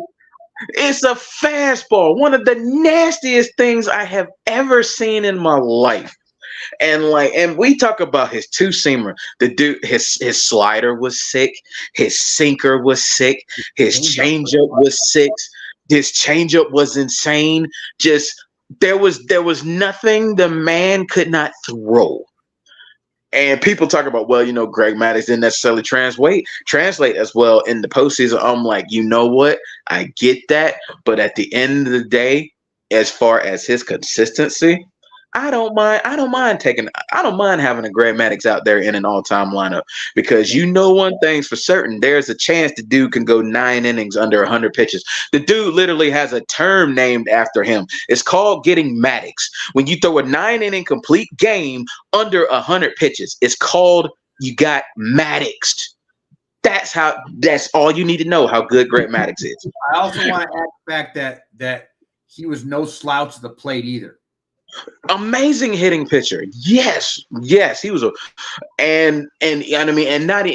really good, no slouch at the plate at all, and easily the greatest defensive pitcher of all time. I mean, it's not even close. Not even close. I'm just gonna spoil my thing. He's my greatest ever, in my opinion. I know I said I think two starting pitchers, but I know he's my number one. So I just wanted to kind of get that out there, because I was so happy when you said him, because in my opinion, and I'm not going to rehash this when I go through I don't think it's close. I think the closest guy is Randy Johnson. Yeah. You take just Maddox's defense, and on top of it, his skills at the plate, plus all the pitching stuff, I don't think it's even close. So, Go ahead. Quick question. I have to ask this question. So I have to. I don't want to. I have to. Hold on, Chad. Let me go and get this out of the way real quick, because the closer pitcher, it shouldn't be a debate. It's Mariano Rivera. But go ahead. I agree with that too. Yeah. So I gotta ask both y'all. Gotta ask both y'all this before Flash goes to give us this all time. Y'all taking Greg Maddux over Nolan? Yes. Oh, and by leaps and bounds. Yes. Really? Yes. The reason why I take Maddux over Nolan Ryan, Maddux is way more unpredictable as a pitcher as Nolan Ryan. Nolan Ryan had an underrated curve. He had underrated breaking stuff, but Nolan Ryan's game is his fastball. It's his fastball. He's going to come at you 97 to lower triple digits. He's going to come with the fastball. Maddux is so unpredictable as a pitcher, because he had anywhere from 4 to 7 pitches in his repertoire.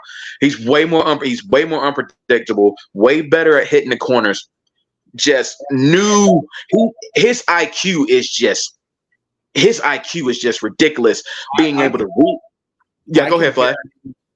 I compare his IQ to a Brady Manning level when it comes to pitching comparable. And Nolan Ryan's a bowling ball. Yes. Maddux is a sniper. And if you look at Nolan Ryan's stats, everybody points to the strikeouts and the no-hitters, but if you really look at his career, he's actually a very inconsistent pitcher. Now, you can argue the fact that he was on some really bad teams, and that does hurt him a lot. But I agree with you. To me, in my opinion, and it's a little bit of homerism, because I grew up watching Maddux and I loved him to death. But I just think when you take the whole package, to me, when you close your eyes and you look up a picture of a pitcher in the encyclopedia, it's him. Exactly. Before you go flash real quick. Yeah, there was somebody had posted something on Facebook. I think one of my mutuals, and it was an all-time starting rotation. It was I'm trying to remember. It was about 4 or 5. It was about 4 or 5. It was like 4 pitchers. It was Maddox. It was Maddox. It was Page. I think it was Maddox. It was Pedro, Justin Verlander, Randy Johnson, Nolan Ryan. I can't remember how it goes, but you had to cut 1 or 2 of them, and I was like, yeah, people just don't understand. Like, people need to like go back and watch old clips of Greg Maddux, like his early Chicago days and his early Atlanta days when he could hit 91, 92 on the gun. Can you imagine 92 with his movement? Yeah. Yeah. Hey, that's special, man. Flash, all-time lineup, man. Let's hear it. Okay, so my outfield's a little different than BRF. So at center field, I do have Griffey. Just because I'm a little bit of the whole reason I wear a hat backwards is because of that dude. So that was my number when I played baseball in high school and little league. And in my opinion, he is the greatest player that I have ever seen play, in my opinion. And people can laugh at that. That's just me. I just think he's the greatest player. If injuries don't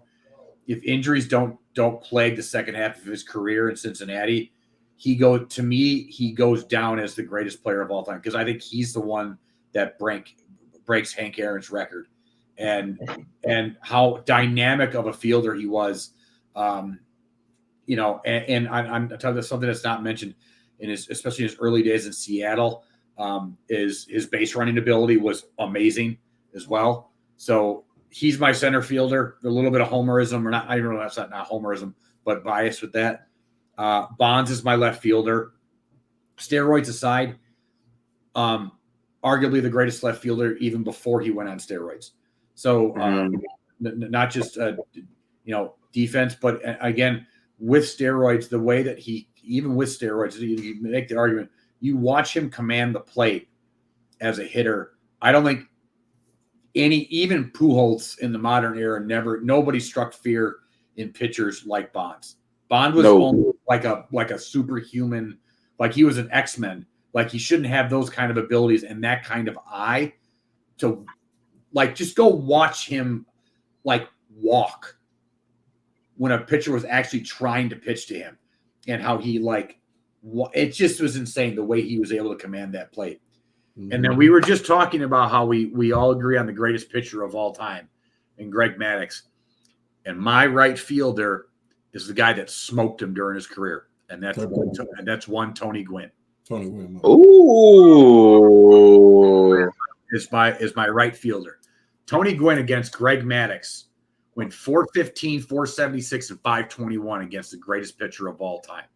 And Maddux never struck him out. In fact, Tony Gwynn against that vaunted Atlanta starting rotation, the only one to get him once, I think, to actually strike him out once, was Tom Glavine. It's Glavine. That just go to show you how special he was. So I can't not, if the guy that literally smoked the greatest pitcher of all time, he has to be in my lineup. Has to be. I did have 2 considerations. It was really, really hard for me to leave these 2 off that. Well, 3. Mays and Mantle behind Griffey, and that 3, it was really hard for me to pick between those 3. Mantle, I think if he doesn't suffer the knee injury, is I would say probably a top 2, top 3 player all time, if not the GOAT, if he doesn't hurt his knee. And it was really hard for me to not put Babe Ruth in this lineup. At the end of the day, he's still Babe Ruth. And at the end of the day, there's a really good argument that he's the greatest baseball player of all time. Oh, most definitely. And it was really hard for me not to put him. In fact, if you said if you asked me tomorrow, I might change my mind and put Ruth there instead of Bonds. I think the part of the reason why I sided with Bonds was because of the defense. And because I actually got to see Bonds play. That's probably the only reason why I picked him over Ruth. As my third baseman, same thing, Chipper Jones. I 100% agree. I don't think it's even being a homer or being like one of my favorite players as a younger kid.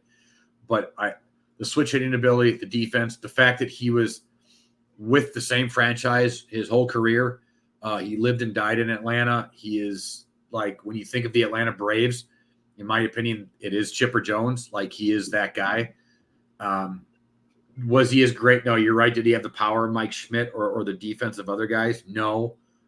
But I just put in a lineup. It's got to be Chipper.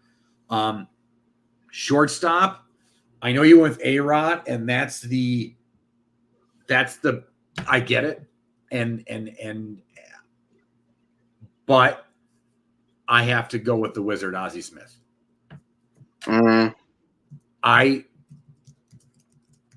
That kind of defense in the middle of the field. I know he wasn't that great at the plate. Like, I know, but he still batted .262 in his career, which isn't like awful. Almost got to 2,500 hits, but he's a 13-time Gold Glove winner, 15-time All-Star. He did get a Silver Slugger in there, and he's just. I loved watching him play shortstop. I think, as much as I said before that Greg Maddux, when you look up in the encyclopedia on what a pitcher is, it's him. I think when you look up a shortstop, it's Ozzie Smith. I think the stuff that he was able to do on the defensive side of the ball is just unreal. So I'll sacrifice a little bit of hitting in this just to have that. Second baseman, Roberto Alomar. Oh man, I like that. I hated the man growing up.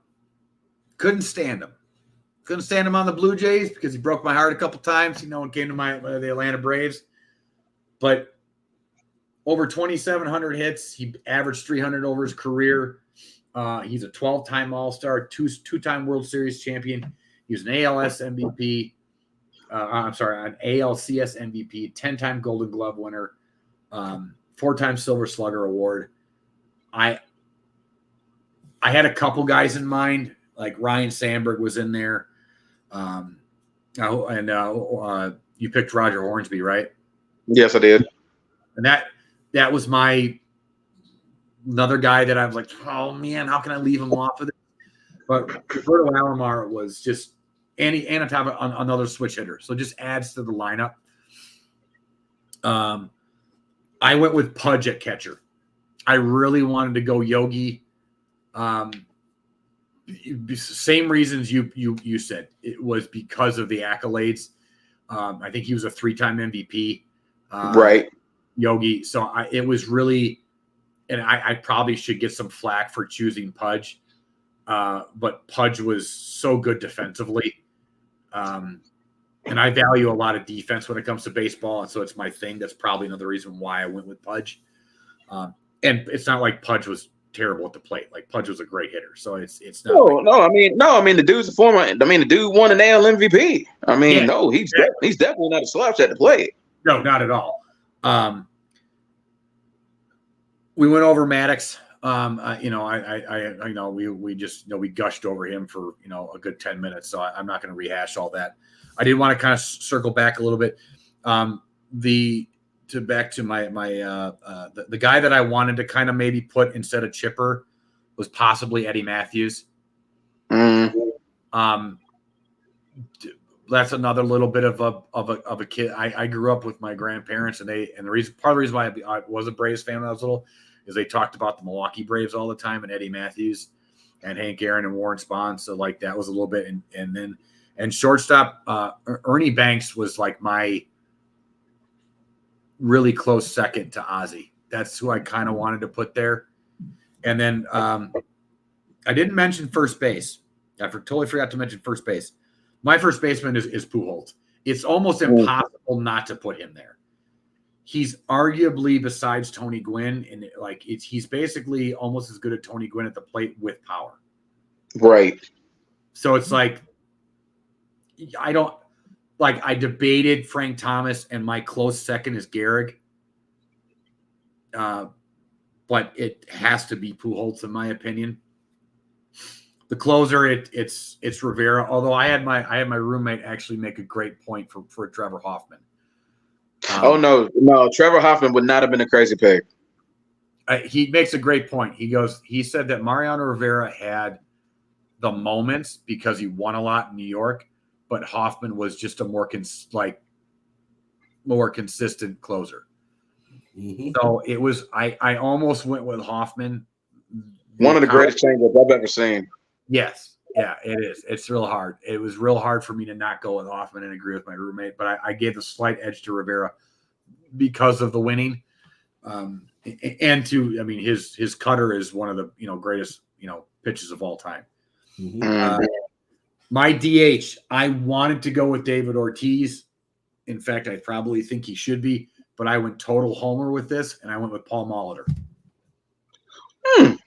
Yeah. Okay. I like that. That's a I like that too. I'll say this as far as like the DH goes. Okay, even though I know he was primarily a first baseman early in his career, like for me, DH would have been like if not David Ortiz, it just would have been for me somebody just to get like an extra batter in there.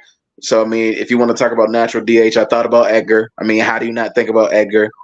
I thought about Jim Thome. I definitely thought about Thome. Who from the right side, I guess another guy from the right side, just to have another hitter. I really thought about Manny. I thought about Manny so hard. Manny be Manny. Oh yeah. Just Manny, just to have another batter. Ooh, I thought about Manny so much. But for me, David Ortiz and just how clutch he was, and for me, those last years before he retired, the numbers that he was still putting up offensively before he retired was just the man was insane. I wanted to put I as a homer pick, I wanted to put Robin Yount at short. I just couldn't. Yeah. My two favorite players of all time are Robin Yount and Ken Griffey Jr. Mm. And I wanted to put Yount there at short, but I just couldn't. That would be too much of a homer pick. He's not quite like he's top 5, but he's not near best all-time status at short. Right. One big surprise before we end the show. I'm surprised none of y'all picked as the designated hitter. I'm surprised none of y'all picked Mr. October. What's up with that? Reggie Jackson? Yeah. What's up with that? They call him Mr. October for a reason, dude. Just saying. I get that. I get that. But David Ortiz could easily be a Mr. October in his own right, what he did to the Yankees. So I mean, David Ortiz. Let me tell you something. David Ortiz, what he did for Boston, like Boston had gone 86 years before a championship. David Ortiz helped them get 3. So I mean, it's like, how do you can't like you can't say enough. There's an argument that I don't even think it's really that close. I think David Ortiz is the most clutch hitter in playoff history. Oh, it's not close. It's not close. I think he's the most clutch hitter, I should say, hitter in baseball, in playoff baseball history. It's not even close. Dude hit a grand slam to tie up a game. Like you just don't do that. Like it just, and he did it like it was nothing. Like, I mean, he ruined lives. Like he made grown men cry out of pure joy and pure terror. Like, I mean, just go back to that moment of the ALCS against Detroit where he ties that up. And oh yeah, the slam that ties it up. Yeah. ties it up, and how Joe Buck just goes like, "Oh my God, tie game!" Like it just you don't like that's you just. I don't think. I just talked about how Bonds was one of the most feared hitters ever. Like there's the fear that he is. I don't think anybody made pitchers pee themselves in the playoffs like David Ortiz. Okay. That's just yeah. I'm doing wrong. Reggie Jackson is Reggie Jackson, but man, I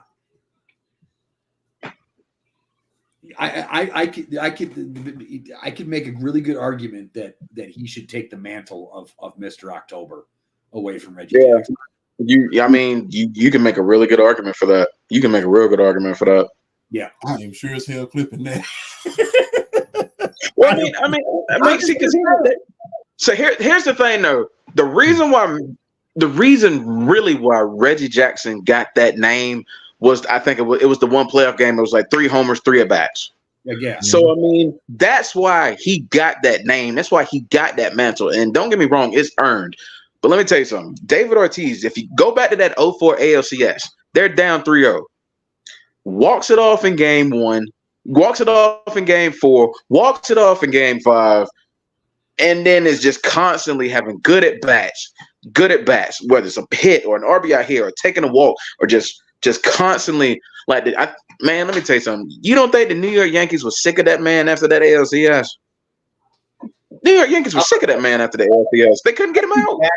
Reggie Jackson did again. I think he's right. It's the 3 homers and 3 at bats, and that's what he's known for. Now, don't get me wrong. He is. I think he's a 3-time champion. Yeah, 5. Sorry, 5-time world champion. 5-time.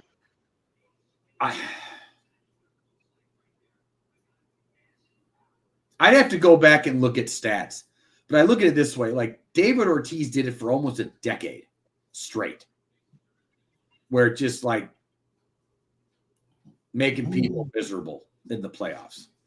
Hey, I want to go back and look. I want to see now. You're making me mad, champ. Hey, Reggie Jackson, 14-time All-Star, 5-time World Series champion, AL MVP, 2-time World Series MVP, 2-time Silver Slugger Award, 4-time AL home run leader, and he was the RBI leader in 1973. So in the AL. So the reason why I'm not gonna lie, I thought that at least one of y'all was gonna put Mr. October as one of your designated hitters.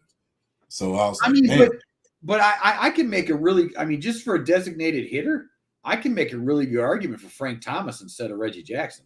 Where's Frank Thomas from again? He's from he's from our state. He's from our state.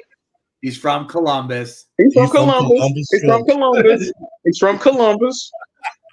Went to Columbus High. Shout out to Frank Thomas, by the way, man. But I can make a really good argument that he should be my DH. In fact, there's a lot of guys I can make arguments for. That we didn't even. I left Ruth off of the lineup. I might as well just throw Ruth at the DH then, if that's the case. Like there's about at least 10, 15, 20 guys you could think about just to have an extra hitter in the lineup. Oh yeah, and easy. Hey, I gotta ask y'all this, man, before we end the show, man. I because there's been a campaign. Gotta ask, because this is one of my favorite jerseys I used to wear as a child when throwbacks first came out. And this is one that hits home for us, BRF. Is Dale Murphy a Hall of Famer? 10 times over. Yes. Why is he not in there? I don't know, because the voters are stupid. Yeah. It's like is his numbers as great as other players? No, but for what he did for the time frame, Dale Murphy should have been in the Hall of Fame. I think it's a travesty he's not in. Yeah. I don't know why. I don't know why either, because he was great. Just want to let you guys know this was our highest rated show, man. Highest rated show, over 10 viewers joined. So I mean, this is our highest rated show. Thank you everybody for tuning in. Yeah, our highest rated show, man. But I mean, hey, I had to get the baseball minds in here, man. I know this. They call it the dog days of summer, but you know, the reality is the summer is for baseball, man. The summer is for baseball. The summer is for, you know, barbecuing. I mean, they say buy me some ice cream and barbecue at the baseball game. So I had to bring out the baseball, man. But hey, man, on that note, man, unfortunately, I wish we had more time, but we don't, man. We're gonna catch you back here next week, and we're gonna do a lot more, man. Hey, we got to touch more on them top fantasy matchups, man. I mean, them top WWE fantasy matchups that never happened. I think we got to touch on those a little bit more. So look out for those next week. Also, next week we're gonna take a page out of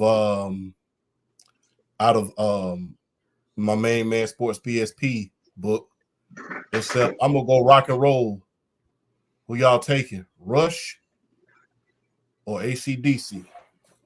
We'll bring that out next week. But on that note, man, tell the people where to follow you at, Flash. You follow me on TikTok at Flash22. Just put all underscores in between all the letters. You can also catch me at Dadbot or Radbot on TikTok as well. Just kind of going through me getting back into shape after being diagnosed with psoriatic arthritis, and just doing that. Getting ready to. I'm kind of putting up. I just bought a mount and everything, so I'm going to start putting out a little bit more content. I know I keep promising that every week, but I'm just trying to figure out my schedule now with the summer with my daughter and everything. So it's coming, especially with football season coming up. Mm-hmm. Football season coming up, and I'm going to start pumping out some content for everybody. So just be wary about to tune in. YouTube, I'm going to have to put off for a while, but also I'll be concentrating on TikTok and Instagram. Frank? Well, as always, BRL Sports is the TikTok handle. Definitely follow me there. Drell112285 is the IG. I'm gonna start back posting more. Like, I kind of want to, like, I've been seeing like a lot of different like graphics with like different stats and stuff like that, and I kind of really want to start making more content like historic stats related. I want to start doing, like I said, I had an idea a while back about a series. I want to like review like really really good like historic at bats, like meaningful at bats, like pitch for pitch, like important stuff like that. I want to start reviewing stuff like that on my TikTok. But yeah, Big Sugar 1122 is the link tree, is in the bio. Facebook, Twitter, X, like the IG, of course, my TikTok. Y'all follow me there. Y'all keep showing me love. I appreciate all the love I've been getting. I just recent stream of like getting on podcasts with all these great people talking sports. I'm enjoying every second of it. You know what I'm saying? I'm gonna keep it going as always. And a topic not thought about is a topic not talked about, and I mean that, and I've lived by that, and we gonna keep pushing. So shout out to my homie Champ, shout out to Flash. We are an unbelievable trio, and we gonna keep this thing rolling. We gonna keep it rocking till the wheels fall off. Yeah, the real big three. You know what I'm saying? So on that note, man, I gotta close shop down, man. Hey, man, it's always a privilege, a pleasure, and an honor to share the stage with y'all, man, especially during baseball time, because y'all are the greatest baseball minds that I know. And man, look, hey, I pay attention to baseball, but I'm not the savant that you guys are. So big ups to y'all, man. Thank y'all for bringing the flair, as BRF would say today on this show, man. And hey, this has been one hell of a show. So on that note, man, Columbus, Georgia, Madison, Wisconsin, we out. See y'all.